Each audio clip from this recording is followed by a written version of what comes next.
Hello friends, अस्सलाम वालेकुम and welcome to reality TV. India में एक शहर है बेंगलुरु। एक महीना पहले 21 सितंबर को यहाँ के एक इलाके व्याली कवल में एक अजीब सी बदबू फैली हुई थी। ये बदबू यहाँ एक फ्लैट से आ रही थी। इस फ्लैट में एक लड़की रहती थी, 29 साल की महालक्ष्मी। इसने ये फ्लैट किराए पर लिया हुआ था और ये यहाँ अकेली रहती थी। ये बदबू इतनी खराब थी कि वहाँ रहने वाले लोगों ने इस फ्लैट के मालिक को इसकी इत्तला कर दी। इसने महालक्ष्मी को कॉल की, लेकिन इसका नंबर बंद जा रहा था। इस आदमी ने अब महालक्ष्मी की फैमिली को कॉल की, इसकी माँ को। महालक्ष्मी की माँ के पास इस फ्लैट की एक एक्स्ट्रा चाबी थी। इसकी माँ इस फ्लैट में पहुंची तो अंदर कोई मौजूद नहीं था, लेकिन अब जो मंजर ये देखने वाली थी वो नाकाबिले यकीन था।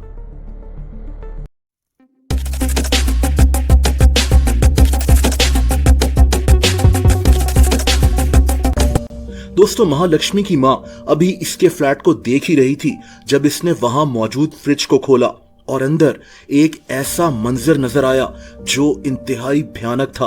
फ्रिज के अंदर इसकी बेटी की लाश मौजूद थी। महालक्ष्मी के जिस्म के टुकड़े हुए थे, 50 से ज्यादा टुकड़े। इन टुकड़ों को फ्रिज में भर दिया गया था। आप इमेजिन करें कि एक माँ के लिए कितना बड़ा सदमा होगा अपनी ही बेटी को इस हालत में देखकर। दोस्तों, इस फ्लैट में पुलिस पहुंच गई।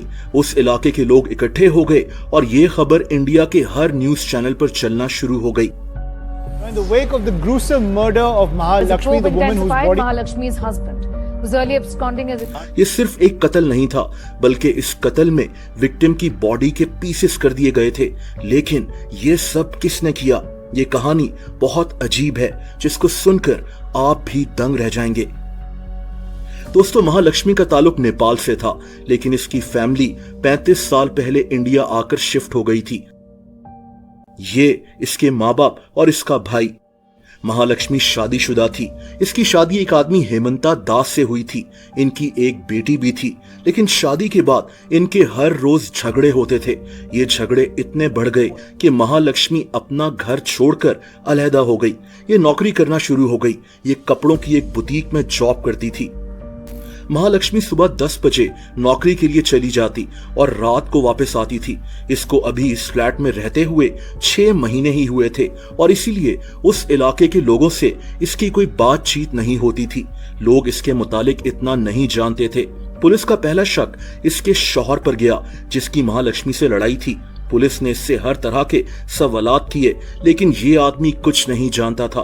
पुलिस की समझ में ये नहीं आ रहा था कि एक लड़की जो सारा दिन अपनी नौकरी पर होती है, उससे कौन इतनी नफरत करता था कि उसने इसका ये हाल किया। दोस्तों, पुलिस का अगला शक एक आदमी अशरफ पर गया।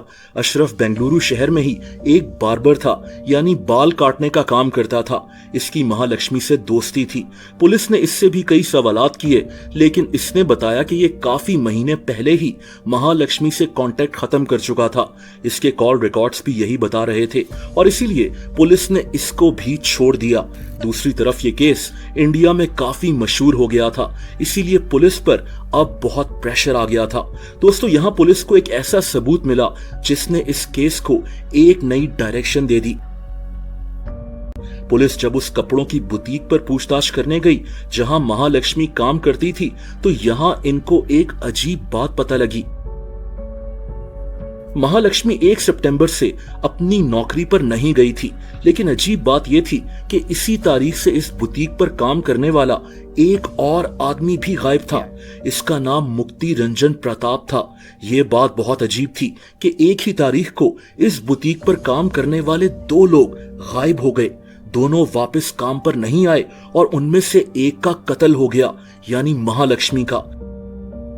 पुलिस को अब तलाश थी मुक्ति रंजन की। यह केस शायद अब सॉल्व होने वाला था। दोस्तों, महालक्ष्मी और मुक्ति रंजन की पहली मुलाकात 6 महीना पहले इसी कपड़ों की बुटीक पर हुई थी।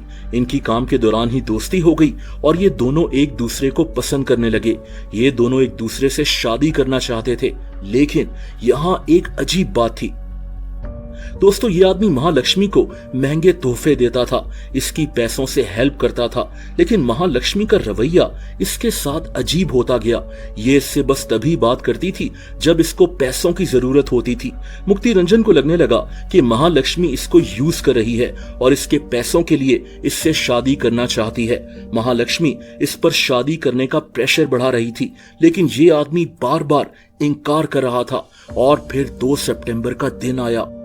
महारंजन महालक्ष्मी से मिलने इसके फ्लैट पर गया।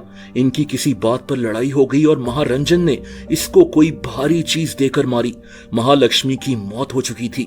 इस आदमी को अब समझ में नहीं आ रहा था कि ये इसकी लाश को कैसे गायब करे, और फिर इसने वो किया जो सुनकर ही इंसान के होश उड़ जाएं।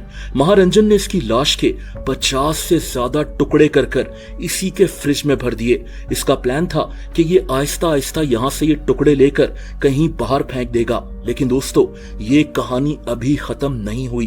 पुलिस अब महारंजन को ढूंढ रही थी तो इनको पता चला कि इस आदमी ने खुद को मार लिया है। महारंजन ने कब्रिस्तान में एक दरख्त से लटक कर अपनी जिंदगी खत्म कर ली थी।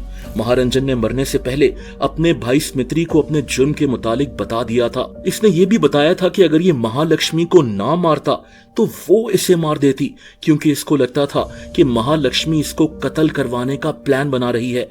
ये केस सॉल्व हो चुका था।